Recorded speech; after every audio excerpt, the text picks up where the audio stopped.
हुकूमत की जानिब से बार-बार ये कहा जा रहा है कि इकॉनमी बेहतर हो रही है, लेकिन हुकूमत ने मईशत के हवाले से जो अदाद-ओ-शुमार आईएमएफ के सामने रखे हैं, आईएमएफ का कहना है कि उसमें 11 अरब डॉलर का तज़ाद है। ये खबर ब्रेक की सीनियर सहाफ़ी शहबाज राना साहब ने, जो इकॉनमी को कवर करते हैं, हमारे साथ मौजूद हैं। शहबाज शहबाज, आपका बहुत-बहुत शुक्रिया। ज़रा थोड़ी तफ़सील बताइएगा कि ये मामला क्या है?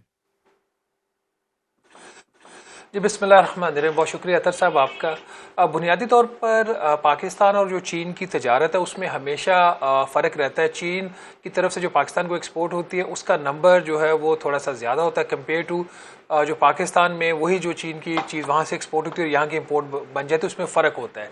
तो इसी के हवाले से एक कमेटी बनाई थी प्राइम मिनिस्टर ऑफ पाकिस्तान ने इस साल, और कमेटी का मकसद ये था कि ये जो वेरिएशंस आ रही है दोनों मुल्कों के दरमियान तजारती डाटा की, इसको देखा जाए क्या वजह है।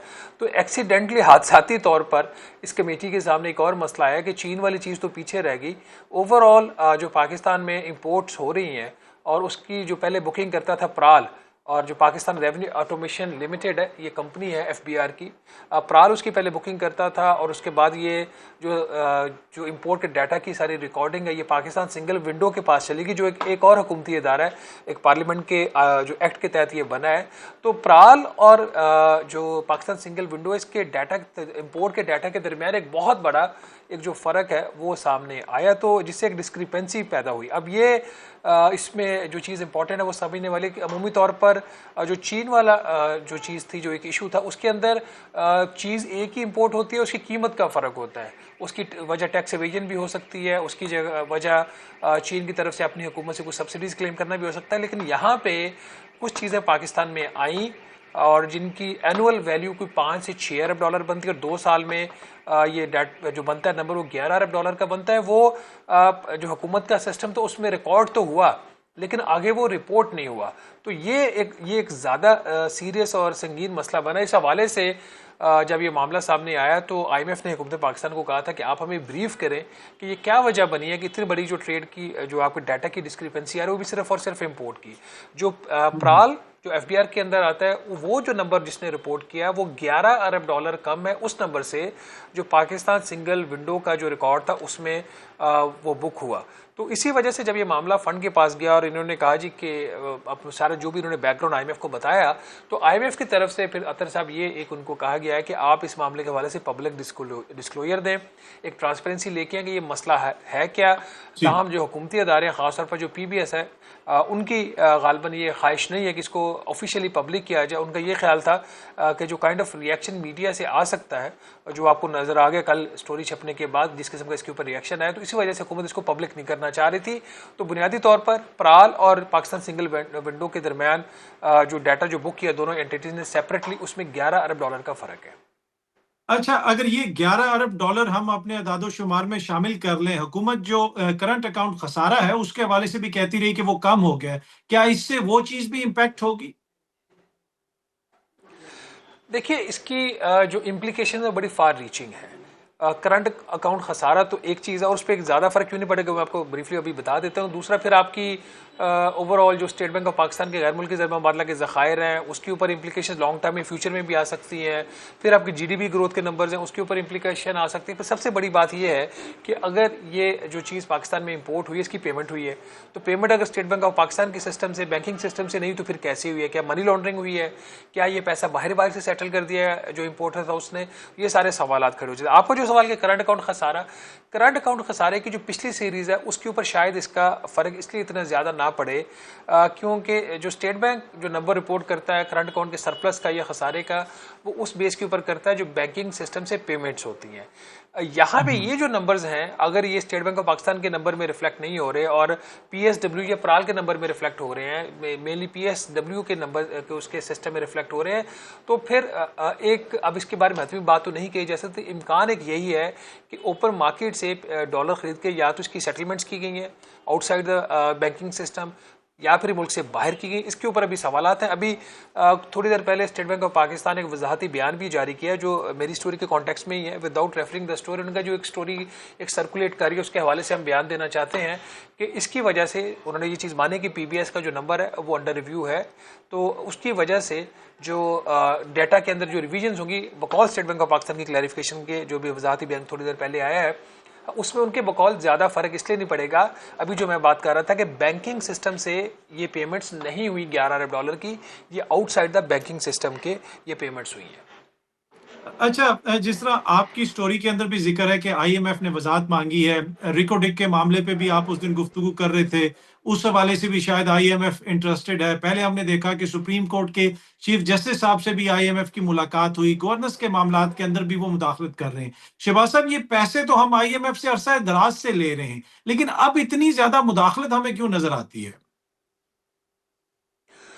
अतर काज़मी साहब, इसकी बुनियादी वजह यह है कि हुकूमत पाकिस्तान जो है वो वक्त के साथ साथ कमज़ोर होती जा रही है। मैं समटाइम्स हैरान होता हूँ जिस तरीके से हम IMF के साथ मुज़ाकरात कर रहे होते हैं और जो उनको हम एक्सेस दे रहे होते हैं। दुनिया के बाकी ममालिक के अंदर भी इंटरनेशनल लैंडर्स हैं, वर्ल्ड बैंक है, ADB है, IMF है। ये पाकिस्तान में कोई ख़ास ही ट्रीटमेंट इन तीनों इदारों को दिया जाता है। जो वर्ल्ड बैंक का कंट्री डायरेक्टर होता है उसको आप एक्सेस दे देते हो प्राइम मिनिस्टर ऑफ पाकिस्तान के लेवल के ऊपर। इंडिया के अंदर यही जो लोग होते हैं उनको उनका एक ज्वाइंट सेक्रेटरी या at best additional secretary deal कर रहे होते हैं, उनके सेक्रेटरी भी डील नहीं कर रहा होता।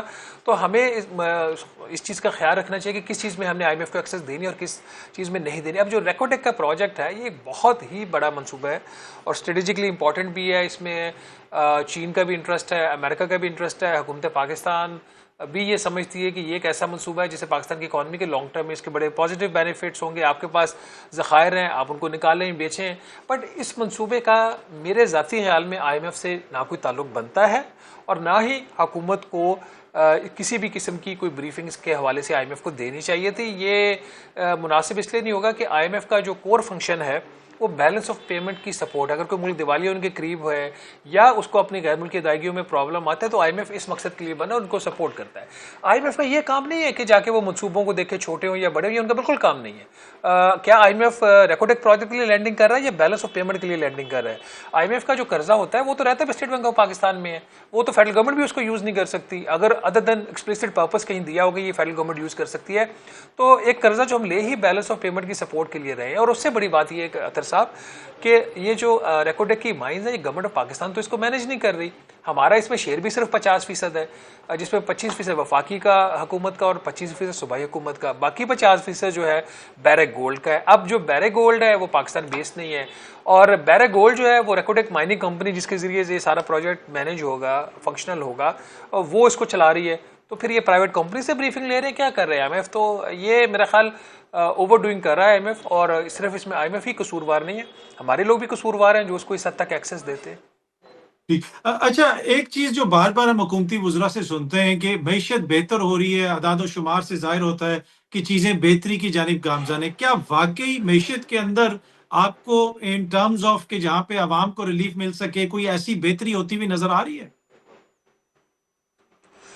देखिए, जब ये हुकूमत बेहतरी की बात करती है तो उसको वो कंपेयर करती है आज से जो 3 साल पहले की सूरत हाल थी, जब हम वाकई दिवालिया के करीब पहुंच गए थे और बहुत ही बुरी सूरत हाल थी। अगर उसके मुकाबले में हम आज देखें तो हमारे यहाँ एक मैक्रो इकोनॉमिक स्टेबिलिटी है, दिवालिया होने की कोई बात करता हुआ नज़र नहीं आ रहा, इसलिए कि अब दिवालिया होने को इस तरीके से चांस नहीं है। जब कोई भी मुल्क IMF के प्रोग्राम में होता है तो उसके दिवालिया होने के वैसे ही चांसेस कम हो जाते हैं। ये तो एक फंडामेंटल बात है। दूसरी बात इसके अंदर ये है कि इसके अंदर मसला ये है कि आपने IMF को जो आपका जो ये सारी इसको इश्यूज़ है इसको किस हद तक आपने आगे लेके जाना है। क्या आप इस्लाहात की तरफ जाएंगे? That is a one thing. But हमें मेरा ख्याल है ओवरऑल अगर चीज़ों को हमें देखें तो एज अ बैलेंस देखना चाहिए।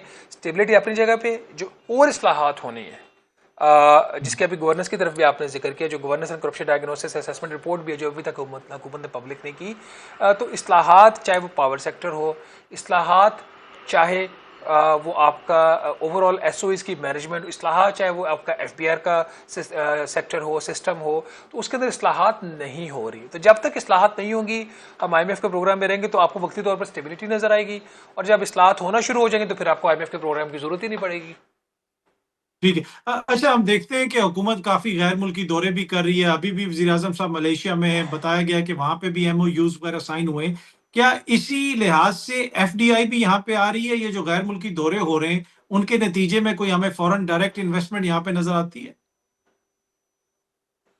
देखिए, आप बोर्ड ऑफ इन्वेस्टमेंट से पूछें या आप वजारत खारजा से पूछें तो आपको बताया जाएगा कि 10,000 से ज़्यादा मेमोरेंडम ऑफ अंडरस्टैंडिंग मुख्तलिफ हुकूमतों में जब से पाकिस्तान बना है वक्तन फ़वक्तन जो हम साइन करते हैं वो हो गया। MOU की कोई कानूनी हैसियत नहीं होती। MOU एक आपकी गुड इंटेंशन का एक की मफाहमती याददाश्त होती है, और याददाश्त तो फिर याददाश्त ही होती है, वो कोई मुआहिदा तो है नहीं। और वो भूल भी सकते हैं, पार्टियां दोनों भी भूल सकती हैं, दोनों में से कोई एक भी भूल सकते हैं। तो कंक्रीट जो चीज़ है, जैसे आपका CPEC था, चाइना पाकिस्तान इकोनॉमिक कॉरिडोर, अच्छा था बुरा था, आपने फ्रेमवर्क एग्रीमेंट किया, वो फ्रेमवर्क एग्रीमेंट से तकरीबन आपकी $25 अरब की सरमाया गवर्नमेंट की सरमायाकारी पाकिस्तान में, उसमें कुछ कर्जे भी थे आपके, वो एक डिबेटेबल इशू है। बट CPEC की वजह से आपको मुल्तान सकर मोटरवे नज़र आ रही है, आपको कराकरम हाईवे का एक पार्ट उसके अंदर नज़र आ रहा है। अच्छा, उसके बाद जो दूसरी चीज़ है, CPEC की वजह से आपको कोई 17-18 पावर प्लांट्स नज़र आ रहे हैं, तो टेंजिबल चीज़ें हैं। बाकी अभी तक कुछ टेंजिबल नहीं है, दौरे कुछ 1-2 दिन में आप मजीद भी देखेंगे। और मेरी ख्वाहिश होगी कि इस दफ़ा MOU साइन ना हो, एग्रीमेंट साइन हो, ताकि हम भी कह सकें कि बाकी प्रोग्रेस हो रही है। अदरवाइज फॉरेन डायरेक्ट इन्वेस्टमेंट पिछले चंद साल से $2 अरब, $2.1 अरब, $1.5 अरब, $1.8 अरब, यही नंबर है, इससे आगे बढ़ नहीं रहा। अच्छा, जरा आखिर में ये बताइएगा कि कुछ कंपनियां पाकिस्तान को छोड़ के गई हैं, उसमें प्रॉक्टर एंड गैम्बल भी है। हुकूमती शख्सियात, कुछ हुकूमत के हमायती, वो ये कहते हैं कि इन कंपनियों ने अपना बिजनेस मॉडल तब्दील किया है, ये खुदा ना खास्ता इसलिए पाकिस्तान को छोड़ के नहीं जा रहे कि यहाँ पे मौशी हालात बेहतर नहीं है। तो रियलिटी कहाँ है इस सारी बहस के अंदर?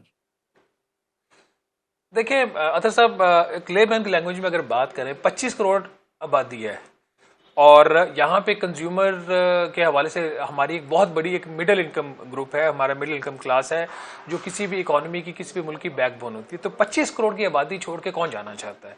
और फिर बात यह है कि वो मार्केट पूरी छोड़ना है अपनी, चाहे वो फैक्ट्री बंद कर रहे हैं, फैक्ट्री बंद करके वो कह रहे हैं हम बाहर से किसी और मुल्क से बना के हम यहाँ बेचेंगे। क्यों बेचेंगे? उसकी वजह यह है कि हमारी जो बिजली की कीमत है खित्ते से दुगनी, हमारे जो टैक्सेस है खित्ते से दुगने, हमारे जो एक्सचेंज रेट के ऊपर रिस्ट्रिक्शन खित्ते में कोई नहीं है, हमारे और बहुत सारे मसाइल है, पॉलिसीज़ की इनकन्सिस्टेंसी है, किसी गैर मुल्की कंपनी का मुनाफा हो गया वो मुल्क से बाहर नहीं लेके जा सकता। तो ऐसे माहौल में गैर मुल्की कंपनियों के लिए, चाहे वो दहाइयों से काम करे, अब आसान नहीं रहा यहाँ काम करना। वो पाकिस्तान की मार्केट को अभी भी नहीं छोड़ना चाह रही, इस वजह से नहीं कि यहाँ पे उनको कोई पाकिस्तान से मोहब्बत, इसलिए कि ये बहुत बड़ी मार्केट है। लेकिन जब पॉलिसीज इस तरह की हों, सुबह शाम पॉलिसी चेंज करें, अभी आपने जून में बजट दिया, फिर आप कह रहे हैं आपने मिनी बजट देना है। कौन सा मुल्क जो है वो इस तरह, जब इस तरह पॉलिसीज के अंदर उसकी गैर यकीनी सूरत हाल होगी, जहाँ पे 3-3 महीने की पॉलिसीज बनती है, कौन सी उसमें कंपनी उस मुल्क के अंदर वो इन्वेस्टमेंट करेगी? तो ये ठीक है, गवर्नमेंट का राइट है, वो कुछ भी कह सकती है, बट रियलिटी ये है कि हमारा जो इनेबलिंग बिजनेस एनवायरनमेंट है वो आज भी मिसिंग है।